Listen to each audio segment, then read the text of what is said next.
Hello everyone.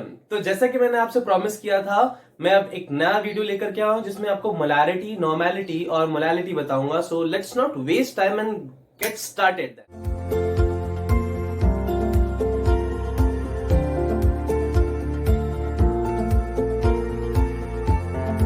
तो भाई लोग, अब हम समझते हैं कि मोलारिटी क्या है। पर मोलारिटी जानने से पहले हमें समझना पड़ेगा कि मोल क्या है। ठीक है। अच्छा, मोल हम बचपन में मतलब 11वीं क्लास में बहुत बार पढ़ चुके हैं, बट आज तक समझ में भी नहीं आया है। ठीक है, तो कोई बात नहीं, इस साल हम दोबारा से पढ़ेंगे और आज के बाद कोई कंफ्यूजन नहीं रखेंगे। तो मोल, ध्यान रखो, एक नंबर क्वांटिटी है। नंबर क्वांटिटी मतलब क्या होता है कि जैसे कि मैं बोलता हूं कि एक दर्जन मतलब क्या, 12। ठीक है, एक पेयर मतलब क्या, 2। तो वैसे ही एक मोल मतलब क्या, 6.023 इंटू 10⁻23। जैसे कि अगर मैं बोल रहा हूं 2 दर्जन, तो मतलब क्या हो जाता है, 2 इंटू 12। 3 दर्जन मतलब 3 इंटू 12। 4 दर्जन, 4 इंटू 12। उसी तरह से अगर मुझे नंबर काउंट करने हैं तो मैं मोल का भी इस्तेमाल कर सकता हूं, बट मोल का आम दिनचर्या में इस्तेमाल नहीं किया जाता क्योंकि ये नंबर बहुत बड़ा है। ठीक है ना, कितना बड़ा है यकीन नहीं हो रहा ना। देखो 6.023 तो है, अरे मल्टीप्लाइड बाय 10⁻23 है, मतलब कितने जीरो आएंगे, 20 जीरो आफ्टर 3। तो मतलब कितना बड़ा नंबर हो गया, छोटा नंबर है क्या? इतने तो लोग भी नहीं है दुनिया में। ठीक है ना। तो ध्यान रखना कि इतनी बड़ी क्वांटिटी को जब मेजर करना होता है तो हम मोल का इस्तेमाल करते हैं। कब करेंगे? मॉलिक्यूल में, एटम में, आयन में। ठीक है ना। सब्सटेंसेस के अमाउंट को पता लगाने के लिए हम मोल का इस्तेमाल करते हैं जब हमको नंबर काउंट करना होता है कि एक molecule, 2 molecule, 3 molecule, 4 molecule, 6.023 into 10⁻23 molecule जब इकट्ठा मैं काउंट करके रख लूंगा तो क्या बोलूंगा कि कितने मोल मैंने मॉलिक्यूल उठा करके एक एक करके रख लिए हैं, 1 मोल। अगर 2 मोल हुआ तो इसी नंबर में 2 मल्टीप्लाई कर दो। 0.5 मोल हुआ तो इसी नंबर में 0.5 मल्टीप्लाई कर दो, तो तुम्हें गिनती मिल जाएगी कि पार्टिकल्स या मॉलिक्यूल्स, एटम्स कितनी गिनती में है।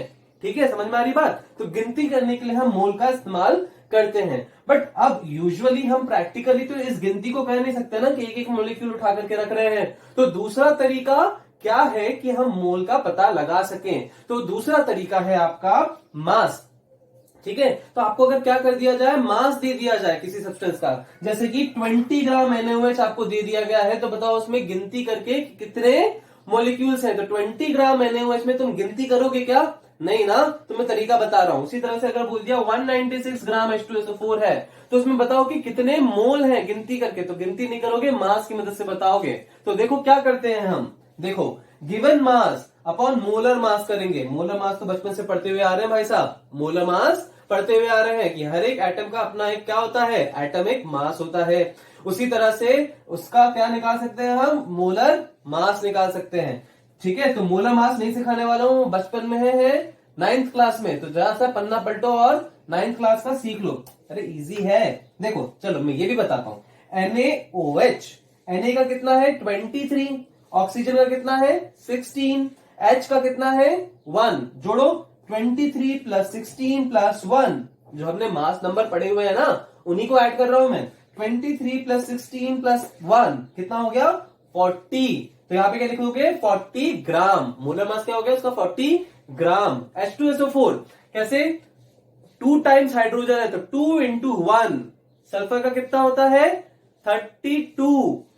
ऑक्सीजन का कितना होता है 16। और कितने ऑक्सीजन है, कितने ऑक्सीजन है 4। तो 2 इंटू 1 प्लस 32 प्लस 16 इंटू 4। ठीक है, अब ऐड करो तो कितना आएगा 98। मैं क्या कर रहा हूं, इनके एटॉमिक मासेस को मल्टीप्लाई कर रहा हूं कितने नंबर में वो वहां पे प्रेजेंट है उससे। तो मुझे क्या मिल जा रहा है, मोलर मास मिल जा रहा है। ठीक है, तो ध्यान रखना मोलर मास निकालना आना चाहिए, अदरवाइज क्वेश्चन नहीं कर पाओगे। तो आज का काम है तुम्हारा कि सारे के सारे मोलर मासेस याद करोगे, सबके सब एटॉमिक मासेस याद करोगे, ताकि आप क्या निकाल सको, मोलर मास निकाल सको। ठीक है, बढ़िया। चलो अब देखते हैं हम नंबर ऑफ मोल्स कैसे निकालेंगे। तो नंबर ऑफ मोल्स निकालने का फॉर्मूला है गिवन मास अपॉन मोलर मास। ठीक है, गिवन मास जो आपको दिया जाएगा, टफ है क्या? जैसे बोला मैंने 20 ग्राम NaOH का निकालो, तो गिवन मास क्या हो गया 20। 30 ग्राम NaOH का निकालो नंबर ऑफ मोल, तो गिवन मास क्या हो गया 30। तो जो क्वेश्चन में दिया होगा आपको रैंडम, तो ये वैल्यू बदलती जा सकती है गिवन मास, पर मोलर मास कभी नहीं बदलेगा। किसी पर्टिकुलर मॉलिक्यूल के लिए वो सेम ही रहेगा। NaOH का मोलर मास कितना है 40, ठीक है। तो वो इंडिया में रहे, ऑस्ट्रेलिया में रहे, चांद पे रहे, तुम्हारे घर में रहे, इसका कितना रहेगा 40 ही रहेगा।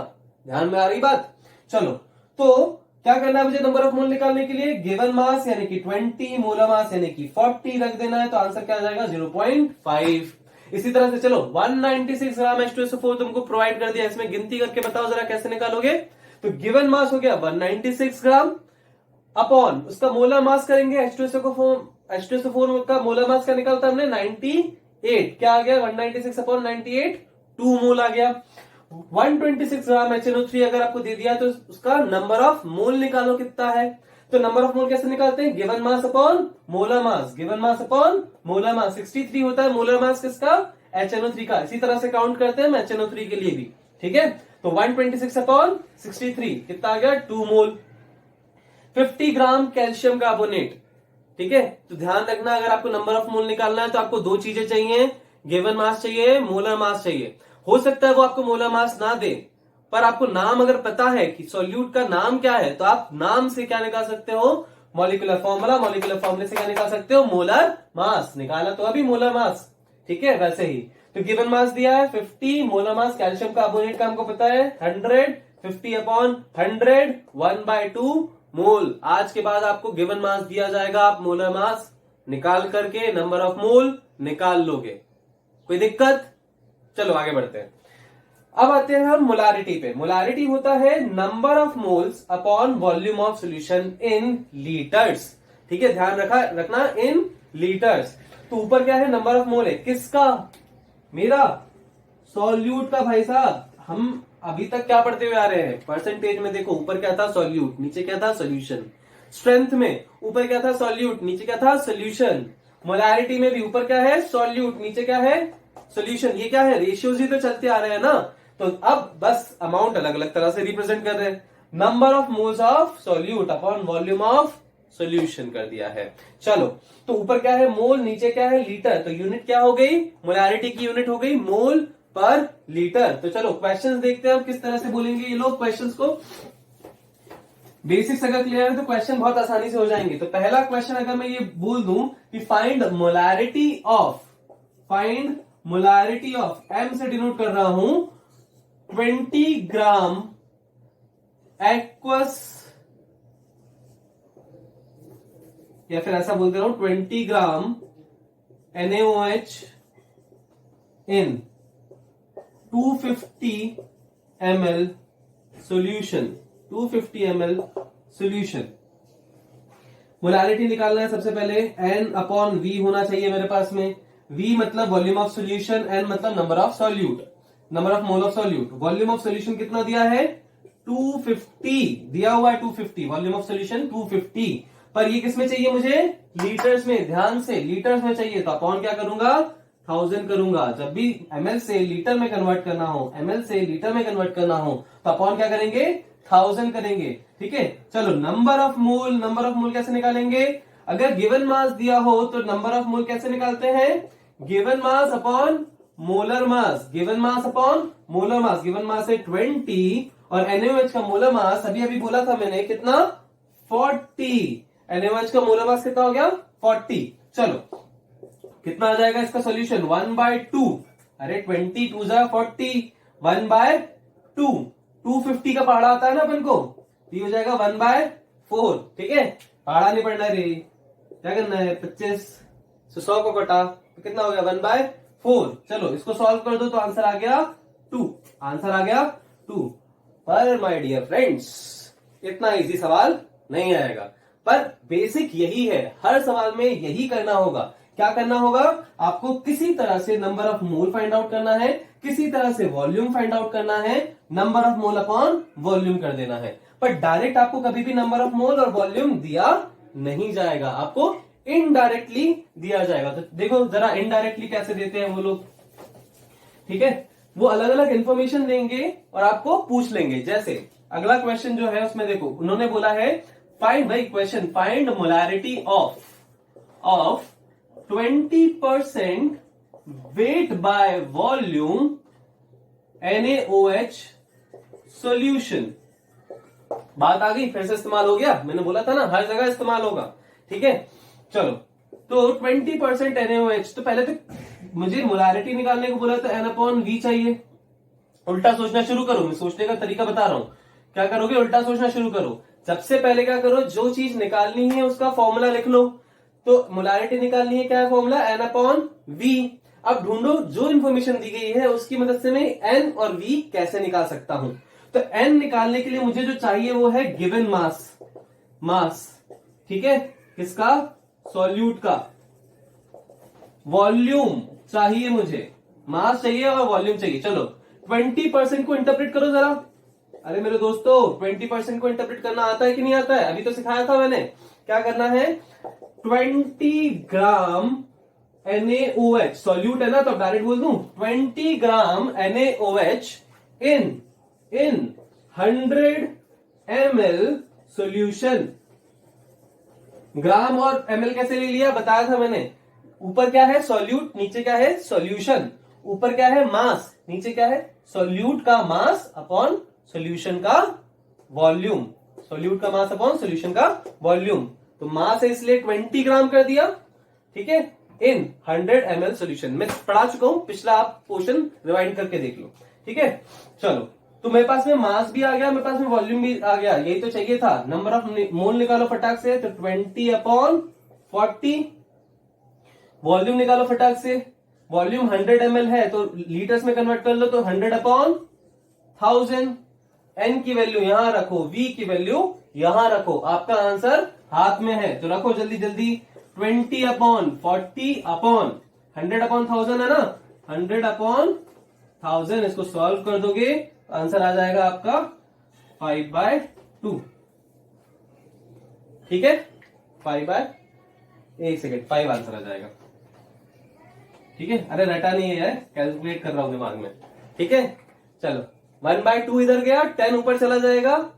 ठीक है, तो 10/2 मतलब 5 मोल पर लीटर, 5 मोल पर लीटर। ठीक है, इस तरह से कैलकुलेट करेंगे। तो हर क्वेश्चन में क्या होगा ना, N/V निकालने में आपको मेहनत करनी पड़ेगी, जो इंफॉर्मेशन दी हुई है उसकी मदद से। ठीक है, चलो अगला क्वेश्चन करो। क्वेश्चन ले रहे हैं कि मेरे पास में 20% वेट बाय वेट सॉल्यूशन है, किसका, NaOH का ही। ठीक है, 20% वेट बाय वेट सॉल्यूशन है NaOH का। कुछ भी ले सकते हो यार, मैं क्वेश्चन बनाना सिखा रहा हूं आपको कि एक बार क्या कर दो। आपने क्या पढ़ा रखा है, वेट बाय वॉल्यूम पढ़ा है, वेट बाय वेट पढ़ा है, तो दोनों में करके देख लो। आप यहाँ पे सॉल्यूट कुछ भी रख सकते हो, NaOH की जगह। चलो आपकी मानी मैंने, चलो मैं H2SO4 रख दे रहा हूं, अब बोलो कुछ भी रख दे रहा हूं। क्वेश्चन बनाना आ रहा है ना, आप ये इन्फॉर्मेशन दोगे, ये इन्फॉर्मेशन दोगे और क्वेश्चन बन जाएगा। क्या बोलोगे आप उनसे कि मोलैरिटी फाइंड आउट करो। ठीक है, पर साथ में हमें यहाँ पे क्या देना पड़ेगा, डेंसिटी भी देना पड़ेगा। अभी जरूरत आएगी, आपको समझ में आएगा। 2 ग्राम पर ml मैंने इसकी डेंसिटी दे दी। ठीक, अगेन मोलैरिटी निकालनी है, फॉर्मूला क्या है इसका, N/V। N मतलब number of mole, number of मोल के लिए मुझे चाहिए गिवन मास, और V मतलब वॉल्यूम। ठीक है, चलो गिवन मास कैसे निकलेगा, गिवन मास अपॉन मोलर मास अपॉन वॉल्यूम। ठीक है, चलो इसको इंटरप्रेट करो जरा। 20% वेट बाय वेट, ऊपर भी वेट नीचे भी वेट, तो 20 ग्राम सॉल्यूट, यानी कि मैं बोल दे रहा हूं H2SO4 इन 100 ग्राम। ठीक है, ये भी क्या है, मास ही तो है, तो इन 100 ग्राम H2SO4। ठीक है, तो गिवन मास आ गया, N निकाल सकता हूं भाई साहब मैं यहां से। गिवन मास आ गया, N निकाल सकता हूं 20/98, या गिवन मास अपॉन मोलर मास। H2SO4 का मोलर मास अभी क्या निकाला था हमने, 98, तो गिवन मास 20, मोलर मास 98, तो आ गया नंबर ऑफ मोल। अब बारी आती है वॉल्यूम की, क्योंकि वॉल्यूम ऑफ सॉल्यूशन नहीं पता हमें, क्या पता है, मास ऑफ सॉल्यूशन। तो अभी मैंने बोला था कि अगर मेरे पास में मास ऑफ सॉल्यूशन हो, डेंसिटी ऑफ सॉल्यूशन हो, वॉल्यूम ऑफ सॉल्यूशन निकाल सकते हो। कैसे कैसे, density is equal to mass upon volume. ठीक है, तो volume is equal to mass upon density. बस वैल्यू पुट कर दो, आपके हाथ में आंसर है। क्या करोगे, वैल्यू पुट कर दो।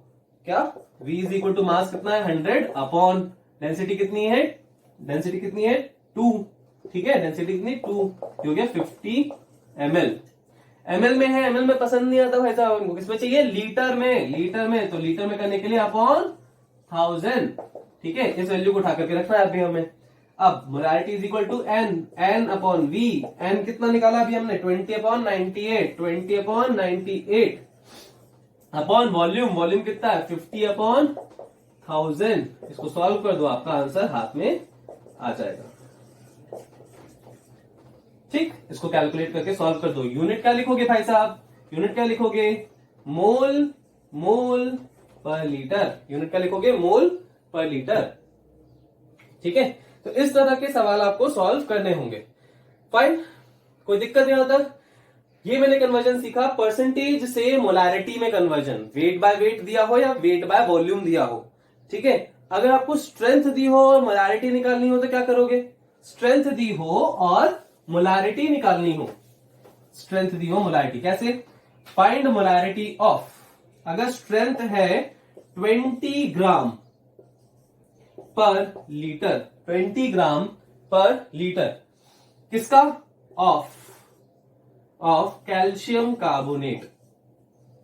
कोई भी एक, यहां पे कोई यूनिट पता थी ना स्ट्रेंथ की, तो मैंने एक न्यूमेरिकल वैल्यू रख दी, यूनिट पता है न्यूमेरिकल वैल्यू रख दी, और यहां पे कोई एक पर्टिकुलर सॉल्यूट ले लिया, ठीक है। चलो, तो मुझे एक बात बताओ कि स्ट्रेंथ इज इक्वल टू क्या, sorry molarity is equal to क्या होता है, number of mole upon volume, यानी कि given mass upon molar mass, यार एमएम से नोट कर दे रहा हूं, चलो छोटा एम लिख दे रहा हूं, मोलर मास अपॉन वॉल्यूम। इसको अगर मैं इधर लिख लूं तो कोई बुराई, given mass upon volume into 1 upon molar मास, ये कोई बुराई है क्या, ठीक है, मैंने नीचे लिख लिया है ना। अब एक बात बताओ, गिवन मास अपॉन वॉल्यूम क्या होता है, given mass, mass per unit litre of solution, यही तो स्ट्रेंथ कहलाता है बेटा। और ये हो गया मोलर मास, ये हो गया molarity.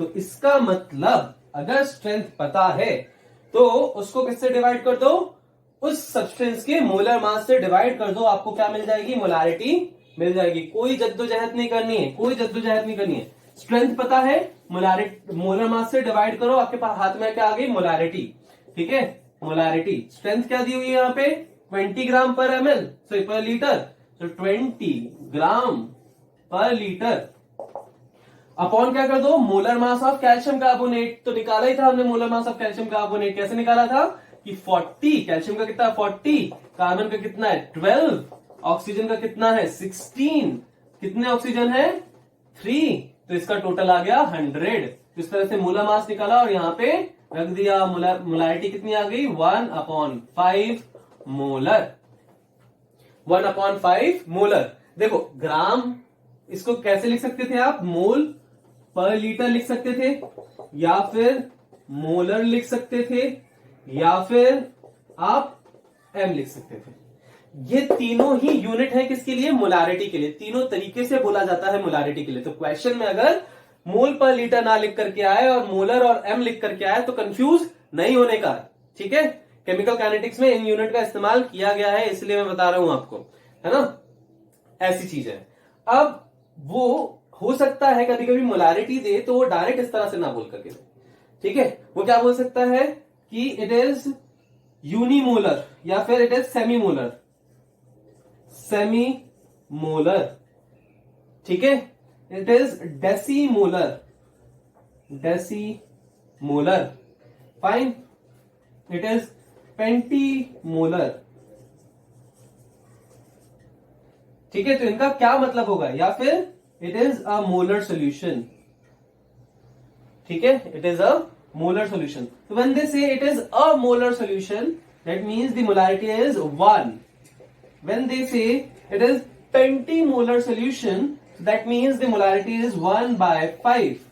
When they say it is decimolar solution, then the molarity is 1/10.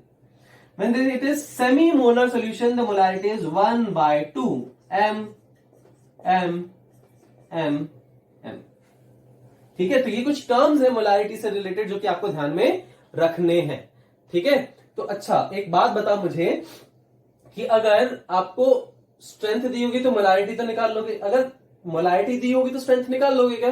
कुछ नहीं, इसको मल्टीप्लाई करना है मोलर मास को, ठीक है ना, इसको मल्टीप्लाई करना है। फाइन। अगर मोलारिटी दी है तो परसेंटेज निकाल पाओगे क्या? परसेंटेज से भी मोलारिटी निकाला था ना, अब मोलारिटी से परसेंटेज निकाल पाओगे क्या? कोई बड़ी बात नहीं है, देखो कैसे निकालते हैं। देखो अगर मुझे क्या दिया है, से फॉर एग्जांपल बोला है कि फाइंड परसेंटेज कॉम्पोजिशन, क्वेश्चन इसी तरह से लिखा आएगा तो क्वेश्चन समझ में आना चाहिए हमें, ऑफ सेमी मोलर सॉल्यूशन। तो सेमी मोलर सॉल्यूशन बोला तो हमको समझ में आ जाना चाहिए कि सेमी मोलर मतलब मोलारिटी दे दी उन्होंने कितनी, 1/2। मोलारिटी दे दी उन्होंने कितनी, 1/2 मोलर, ठीक है। और पूछ रखा है उन्होंने क्या, परसेंटेज कॉम्पोजिशन। किसमें पूछा है, वेट बाय वॉल्यूम में पूछा है, ज्यादा परेशान नहीं कर रहा है अभी आपको, वो वेट बाय वॉल्यूम में ही पूछा है, ठीक है। तो चलो कैसे निकालोगे, इसका ये मतलब है जैसे हमने परसेंटेज का इंटरप्रिटेशन किया था, अब मोलारिटी का इंटरप्रिटेशन करेंगे। तो कैसे, क्या मतलब है इसका, 1/2 मोलर का मतलब होता है कि 1/2 मोल्स इन 1 लीटर सॉल्यूशन, इन 1 लीटर सॉल्यूशन। फाइन। किसका निकालना था, semi molar solution of calcium carbonate, semi molar solution of calcium carbonate, ठीक है। चलो अब मैंने वही चीज बताई थी तुम्हें कि जब भी कुछ निकालना हो तो सबसे पहले उसका फॉर्मूला लिख लो। तो परसेंटेज का फॉर्मूला क्या होता है, परसेंटेज वेट बाय वॉल्यूम। अगर हम कर रहे हैं तो वेट बाय वॉल्यूम मतलब ऊपर क्या है, वेट ऑफ सॉल्यूट है, और नीचे क्या है, वॉल्यूम ऑफ सॉल्यूशन है, ठीक है, इनटू 100, ठीक है। वेट ऑफ सॉल्यूट तो मुझे नहीं पता, वॉल्यूम ऑफ सॉल्यूशन अभी पता चल गया है मुझे। वॉल्यूम ऑफ सॉल्यूशन कितना है, 1 लीटर, ठीक है। तो यहां पे मुझे वैल्यू किस में रखनी होती है, वैल्यू यहां पे रखनी होती है एमएल में। तो 1 लीटर का हो गया यहां पे 1000 ml, ठीक है। क्योंकि क्या बोलते हैं सुदीप भी, आप कभी एमएल लेते हो कभी लीटर ले लेते हो, क्या कर रहे हो आप, तो ध्यान रखो, स्ट्रेंथ होगा तो लीटर होगा, मोलारिटी होगा तो लीटर होगा, परसेंटेज कॉम्पोजिशन होगा तो एमएल होगा। बस परसेंटेज कॉम्पोजिशन में आपको एमएल लेना, बाकी जगह पे लीटर लेना है, ध्यान रखना। तो मैंने यहाँ पे लीटर से किस में कन्वर्ट कर दिया, 1000 ml, क्योंकि किसकी बात कर रहा था, परसेंटेज की बात कर रहा था। चलो अब इस पे मेहनत करते हैं। वेट ऑफ सॉल्यूट, एक बात बताओ, मेरे पास में अगर मोल्स ऑफ सॉल्यूट है तो क्या वेट ऑफ सॉल्यूट नहीं निकाल सकता मैं? मोल्स ऑफ सॉल्यूट है तो वेट ऑफ सॉल्यूट निकालना कोई बड़ी बात नहीं है, क्योंकि मोल्स क्या होता है, वेट या फिर बोलो गिवन वेट अपॉन मोलर मास, गिवन मास अपॉन मोलर मास, ठीक है। मोलर मास को मल्टीप्लाई कर दो, गिवन मास मिल जाएगा। तो कितना है भाई साहब गिवन मास, यहां पे नंबर ऑफ मोल्स कितना है, हाफ मोल्स, तो 1/2 मोलर मास किसका, कैल्शियम कार्बोनेट का, जो भी सॉल्यूट है उसका मोलर मास कितना है, 100 अपॉन, ठीक है। तो ये कितना हो जाएगा, 50 ग्राम। नहीं समझे क्या, ठीक है। तो इस वैल्यू को उठा करके हम यहां पे रख देंगे, तो 50 इंटू 100, इसको सॉल्व कर देंगे तो आंसर आ जाएगा 5%, ठीक है, 5%। तो फिर से बता रहा हूं मैं, परसेंटेज कॉम्पोजिशन निकालना था semi molar solution of calcium carbonate का। तो सबसे पहले मैंने फॉर्मूला लिखा, परसेंटेज का क्या होता है, weight of solute upon volume of solution into 100। तो मुझे अब जद्दोजहद करनी थी वेट ऑफ सॉल्यूट और वॉल्यूम ऑफ सॉल्यूशन निकालने के लिए। तो वॉल्यूम ऑफ, मैंने क्या करना शुरू किया, सेमी मोलर सोल्यूशन को इंटरप्रेट करना शुरू किया। सेमी मोलर सोल्यूशन मतलब होता है 1/2 मोलर, और 1/2 मोलर को मैं बोल सकता हूं कि हाफ मोल इन 1 लीटर सोल्यूशन, ठीक है। इस इंटरप्रिटेशन को सीखो। अगर मैं 2 मोलर बोल रहा हूं तो इसका मतलब क्या है, 2 मोल इन 1 लीटर सोल्यूशन, 1 लीटर सोल्यूशन। अगर मैं 0.5 मोलर बोल रहा हूं तो 0.5 मोल इन 1 लीटर सोल्यूशन। सब कुछ किसमें है, 1 लीटर सोल्यूशन में, जो भी वैल्यू दी है 1 लीटर सोल्यूशन में, ठीक है। तो मैंने ये चीज कर ली। तो जब मैंने 1 लीटर सोल्यूशन बोला तो मेरे पास में क्या आ गया, वॉल्यूम ऑफ सोल्यूशन आ गया, कितना, 1 लीटर, पर यहां पे किसमें रखना है, एमएल में, तो 1000 ml में रख दिया। वेट ऑफ सोल्यूट नहीं था मेरे पास में, तो मोल ऑफ सोल्यूट था। तो वेट ऑफ सोल्यूट निकालने के लिए मैंने क्या किया, मोल को मोलर मास से मल्टीप्लाई कर दिया, तो गिवन मास आ गया इस गिवन मास की वैल्यू मैंने उठा करके यहां रख दी और मेरे पास में परसेंटेज कॉम्पोजिशन आ गया। तो हमने सीखा परसेंटेज से स्ट्रेंथ निकालना, परसेंटेज से मोलारिटी निकालना, स्ट्रेंथ से परसेंटेज निकालना, स्ट्रेंथ से मोलारिटी निकालना, मोलारिटी से परसेंटेज निकालना, मोलारिटी से स्ट्रेंथ निकालना। हमने तीनों को आपस में कोरिलेट कर। तो देवी और सज्जनों, अब हम आगे बढ़ते हैं नॉर्मेलिटी के साथ में। तो नॉर्मेलिटी समझने से पहले मुझे समझना पड़ेगा इक्विवेलेंट मास को। तो इक्विवेलेंट मास दरअसल मोलर मास ही है, पर मोलर मास को डिवाइड करना पड़ेगा मुझे किससे, ए से। ए है एक वैलेंसी फैक्टर, कोई एक नंबर है, वो नंबर क्या है वो मैं बताऊंगा। तो अलग अलग कंपाउंड के लिए ये जो वैलेंसी फैक्टर है उसका मीनिंग अलग अलग होता है। जैसे एसिड और बेस के लिए अलग, सॉल्ट के लिए अलग, रिडॉक्स कंपाउंड के लिए अलग। तो इन तीन कैटेगरी में हमको देखना होगा, एसिड बेस, सॉल्ट और रिडॉक्स कंपाउंड्स। तो सबसे पहले हम देखते हैं एसिड बेस के लिए इस ए की क्या वैल्यू होगी। अदरवाइज मोलर मास तो निकालना हमें आता ही है, हमें क्या जानना जरूरी है हमारे लिए अभी कि ये ए की वैल्यू क्या है। तो चलो, एसिड के लिए ए की वैल्यू होती है नंबर ऑफ आयनाइजेबल H+, और इसी को हम बोलते हैं एसिड की बेसिसिटी। ठीक है, अरे सिंपल है कि HCl ने कितने H+ बाहर निकाले, एक H+। तो इसके लिए ए की वैल्यू क्या हो गई, ए की वैल्यू हो गई इसमें 1। H2SO4 कितने H+ निकालेंगे, देखो H2 है ना, H2 है, कितने H+ बाहर निकालेंगे, 2 H+ बाहर निकालेंगे। तो इसमें ए की वैल्यू हो गई 2। अच्छा, अब इसमें HCl में जो मोलर मास है, मोलर मास कितना है HCl का 35.5। तो ये इसका मोलर मास है और इक्विवेलेंट मास निकालने के लिए मुझे क्या करना है, अपॉन 1, यानी कि जो मोलर मास है वही क्या बन जाएगा, इक्विवेलेंट मास बन जाएगा। H2SO4 की अगर मैं बात करूं तो H2SO4 का मोलर मास है 98 और इसमें ए जो वैल्यू है वो कितनी है 2, तो डिवाइड बाय 2 इक्वल टू 49 हो जाएगा H2SO4 का इक्विवेलेंट मास। 98 है इसका मोलर मास, डिवाइड बाय 2 कर दूंगा, 49 आएगा, वो हो जाएगा इसका इक्विवेलेंट मास। तो वो सारे एसिड्स जिनके लिए ए की वैल्यू 1 है, वो सभी एसिड्स में उसका मोलर मास और इक्विवेलेंट मास बराबर है। पर अगर एक से ज्यादा हो जाता है तो उसमें मोलर मास और इक्विवेलेंट मास अलग अलग हो जाते हैं। जैसे CH3COOH, ये क्या है, एसिटिक एसिड।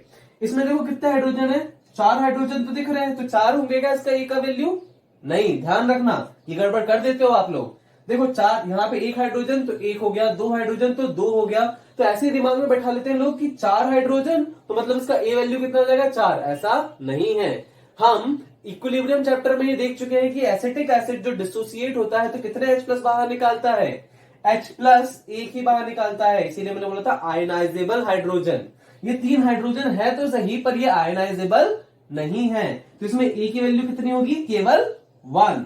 HNO3 में ए की वैल्यू 1। H3PO4 कितनी है, ए की वैल्यू 3 H+ बाहर निकल करके आ रहे हैं, तो इसमें ए की वैल्यू हो जाएगी 3। ठीक है, चलो H3PO3 3H, यहां पे ध्यान दो, H3PO3 से 3H नहीं निकलते, कितने H निकलते हैं, 2 ही H निकलते हैं। ठीक है, तो इसके लिए ए की वैल्यू कितनी है, 1। बोलेगा सुदीप भैया हमको कैसे पता है, साथ में सपना आएगा क्या कि इसमें 2H है इसमें 3H है। तो हमने केमिकल बॉन्डिंग में स्ट्रक्चर पढ़ा था ना, क्या पढ़ा था, देखो H3PO4 कैसा स्ट्रक्चर होता है, 3 OH ग्रुप होते हैं। तो OH बॉन्ड जो होता है ये आयनाइजेबल होता है, H+ बाहर निकल सकता है। तो OH बॉन्ड कितने मौजूद है, यहाँ पे 3 OH बॉन्ड मौजूद हैं, तो मतलब 3 हाइड्रोजन आयनाइज होकर के बाहर आ सकते हैं। पर अगर यहां पे ध्यान दो, H3PO3 एक ऑक्सीजन कम हुआ ना, H3PO4 H3PO3 एक ऑक्सीजन कम हुआ, तो एक ऑक्सीजन दरअसल कम हुआ कहां से है, वो यहां से हुआ है, एक ऑक्सीजन हट गया। तो यहाँ पे OH बॉन्ड ना होकर के क्या है अभी, PH बॉन्ड, जो कि आयनाइजेबल नहीं होता। तो आयनाइजेबल हाइड्रोजन कितने हैं, केवल यहाँ पे केवल 2 आयनाइजेबल हाइड्रोजन है, इसीलिए इसमें कितना होगा, ए की वैल्यू 2, ध्यान रखना। ठीक है, चलो ये हो गया बेसिसिटी की बात। एसिड में हम किसकी बात करते हैं, बेसिसिटी। ये जो आयनाइजेबल आयंस हैं H+ ये कहलाते हैं बेसिसिटी। उसी तरह से बेस में हम बात करेंगे आयनाइजेबल OH नेगेटिव। बेस की पहचान क्या है यार, बेस में होता है OH। ठीक है, NaOH, KOH, COH whole twice, AlOH whole thrice, OH इसकी पहचान है। अब कितने OH बाहर निकल के आ रहे हैं वो उस बेस का कहलाएगा एसिडिटी, बेस का कहलाएगा एसिडिटी। तो देखो NaOH के लिए एक OH ए की वैल्यू 1, KOH एक OH ए की वैल्यू 1, CaOH होल ट्वाइस दो OH बाहर निकलेंगे तो ए की वैल्यू 2, ए की वैल्यू 3। समझ में आ गई बात? तो इक्विवेलेंट मास यानी कि ई कैसे निकालोगे? मोलर मास अपॉन एसिडिटी या फिर बेसिसिटी। चलो अब हम देखते हैं कि कैसे इक्विवेलेंट मास हम दूसरे कंपाउंड के लिए निकाल सकते हैं। फॉर एग्जांपल क्या मैं बात करूंगा किसकी? सॉल्ट्स की। सॉल्ट्स की बात करूंगा तो सॉल्ट में होता है टोटल पॉजिटिव चार्ज और total negative charge, total positive charge और negative charge salts. A is equal to total positive और नेगेटिव चार्ज। देखो कैसे, फॉर एग्जांपल मेरे पास में NaCl है, तो अभी मैं सिर्फ पॉजिटिव चार्ज दिमाग में लेकर के चल रहा हूं, कंफ्यूज ना हो बस इसके लिए। चलो NaCl, Na पॉजिटिव अलग और Cl नेगेटिव अलग। कितना पॉजिटिव चार्ज है भाई? कितना पॉजिटिव चार्ज है भाई? एक पॉजिटिव चार्ज है, तो यहां पे ए की वैल्यू हो गई 1। तो इक्विवेलेंट मास क्या होगा? Molar mass upon 1। चलो आप बोलोगे इसमें कौन सी बड़ी बात है? CaCl2, तो Ca2 plus plus 2Cl negative, ए की वैल्यू कितनी हो जाएगी? कितना पॉजिटिव चार्ज है? +2। कौन सी बड़ी बात है ना? चलो ये देखो जरा, Na3PO4, Na3PO4 नाम है सोडियम फॉस्फेट। अब देखो 3Na प्लस PO4 3 नेगेटिव। अब आप क्या देखोगे कि Na के ऊपर चार्ज कितना, पॉजिटिव चार्ज कितना? +1, तो ए की वैल्यू हो गई 1। यही हो जाएगी गड़बड़। मैंने बोला था टोटल पॉजिटिव चार्ज, मतलब कि एक के ऊपर कितना है? +1, पर ऐसे एक ही है क्या? नहीं, 3 है ना, तो टोटल पॉजिटिव चार्ज कितना हो गया? 3 into +1 that is 3, 3 into 1 is 3 ना। तो यहां पे ए की वैल्यू क्या हो जाएगी? ए की वैल्यू हो जाएगी 3 ना कि 1।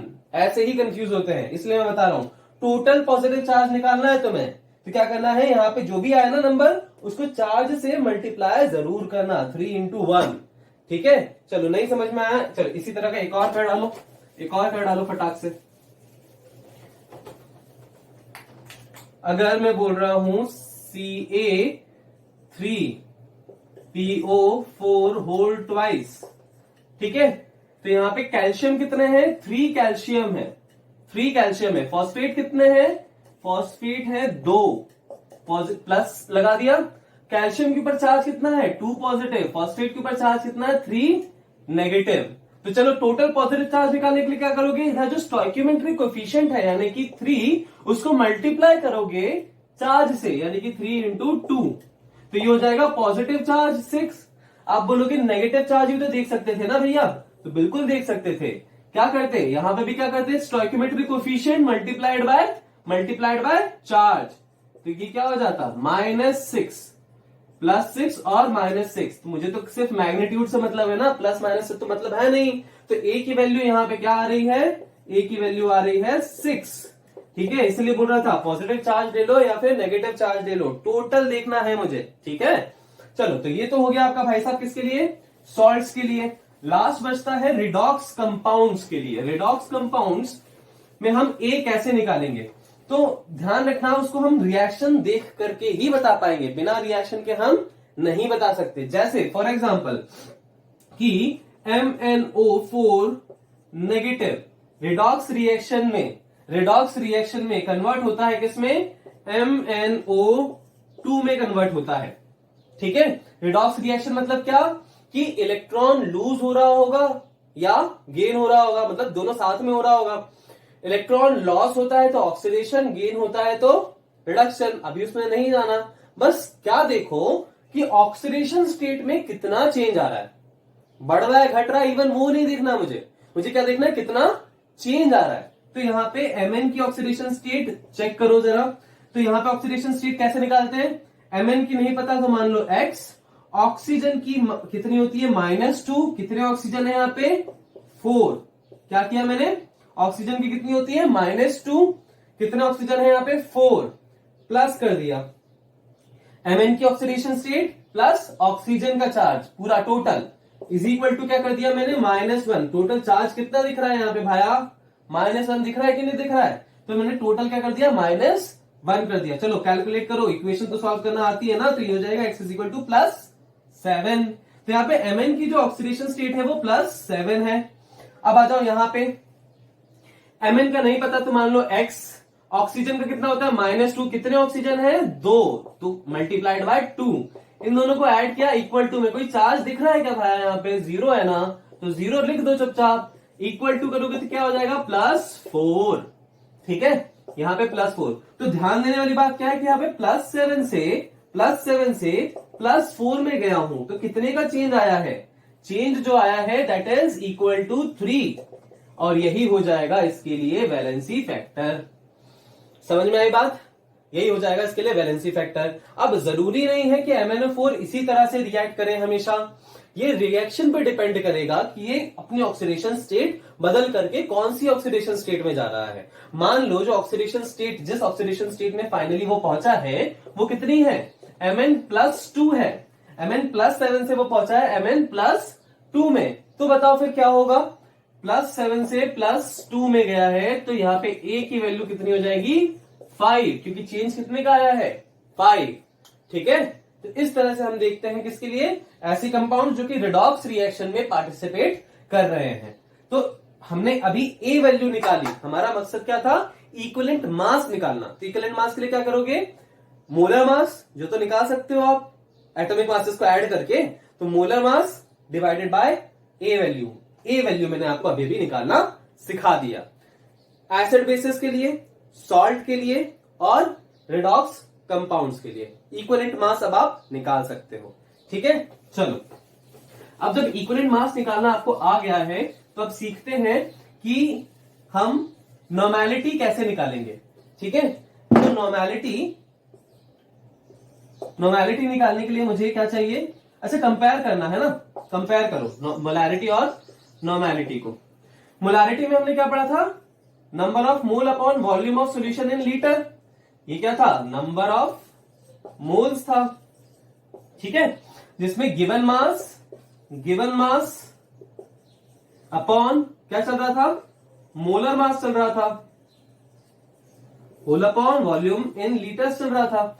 नॉर्मेलिटी में देखना, नंबर ऑफ मोल्स का भाई number of gram equivalents, number of gram equivalents आएगा, ठीक है, और अपॉन में volume of solution in litre, ये तो वैसा का वैसा है, देख पा रहे हो, number of mole upon volume, number of gram equivalent upon volume, ठीक है। अब चलते हैं नंबर ऑफ ग्राम इक्विवेलेंट, यहाँ पे नंबर ऑफ मोल क्या था, गिवन मास अपॉन मोलर मास, मोलर मास का भाई कौन है, मोलर मास का भाई कौन है, इक्विवेलेंट मास, तो यहाँ पे क्या हो जाएगा, number of gram equivalent given mass upon, बोलो गिवन मास तो हो गया सेम, मोलर मास की जगह किसको लिख दो, मोलर मास की जगह लिख दो भैया आप किसको, इक्विवेलेंट मास को लिख दो, ठीक है, अपॉन वॉल्यूम, ये तो वैसा का वैसा चल रहा है। और यहां पे देखोगे कि गिवन मास अपन मोलर मास, गिवन मास अपन इक्विवेलेंट मास, वॉल्यूम, ठीक है। चलो इक्विवेलेंट मास मैंने अभी अभी आपको कैलकुलेट करना सिखाया, क्या है equivalent mass, given mass upon molar मास। अरे इक्विवेलेंट मास क्या सिखाया, मोलर मास अपॉन ए ना, अपॉन ए वॉल्यूम, ठीक है, वॉल्यूम कर दिया, ध्यान दे पा रहे हो आप, मैं इसको मिटा दूं इसे, लो लिख ले रहा था, बैकवर्ड करके लिख लो, ये है n, तो ध्यान से देखो अब n, मैं इसको नीचे लेकर के जा रहा हूं, तो क्या हो जाएगा ये, given mass molar mass upon ए इंटू वॉल्यूम इन लीटर्स, और आगे बढ़ो, given mass upon molar mass into volume इन लीटर्स, ये जो अपॉन ए था ये कहां चला जाएगा, ऊपर, तो आ जाएगा यहां पे, ये हो गया n। और देखो बात बताओ, ये तो यही हो गया ना, मोलारिटी हो गया given mass upon molar mass into volume इन लीटर्स, इनटू वॉल्यूम इन लीटर्स। अरे मैं इसको नीचे लेकर के जाऊंगा तो यही तो बन जाएगा। तो दरअसल इतना हिस्सा हमने क्या बना लिया है, मोलारिटी। तो ये हमारे पास में रिलेशन आ गया कि n is equal to M A, n is equal to M A, नामा, आहा नामा, ठीक है। अगर आपको मोलारिटी दी है नामा, ठीक है, मोलारिटी दी है तो नॉर्मेलिटी निकाल सकते हो, और नॉर्मेलिटी दी है तो मोलारिटी निकाल सकते हो, ठीक है। तो कभी कभी क्वेश्चन में आपको मिलता है, अभी क्वेश्चन में आपको इस तरह से मिलता है कि find normality, find normality of 2 molar H2SO4 solution, H2SO4 solution. तो आपको नॉर्मेलिटी निकालने के लिए करना क्या है, मोलारिटी दी है ना, m इंटू ए ही तो करना है। m कितना है, 2 मोलर दिया हुआ है ना, 2m, कैपिटल M मतलब मोलर है, 2 कैपिटल M मतलब मोलर है, तो उठा करके यहां पे रख दो, इंटू ए। H2SO4 के लिए अभी ए की वैल्यू क्या बताई थी, H2SO4 एसिड है, एसिड में देखना है मुझे कितने H प्लस बाहर निकलते हैं, H2SO4 से 2 H प्लस बाहर निकलते हैं, तो 2 H प्लस मतलब ए की वैल्यू हो गई 2। मैं सोचने का तरीका सिखा रहा हूं, ठीक है, सर्कस करके नहीं दिखा रहा हूं, ठीक है, सोचने का तरीका बता रहा हूं। चलो n is equal to M into A, 2 into 2।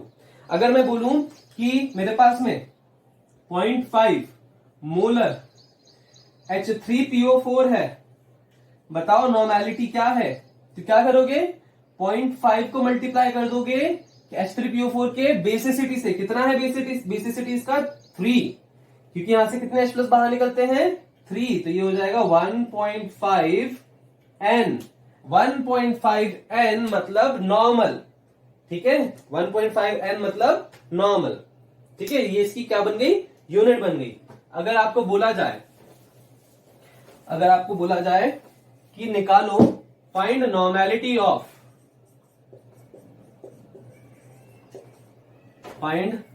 Normality of solution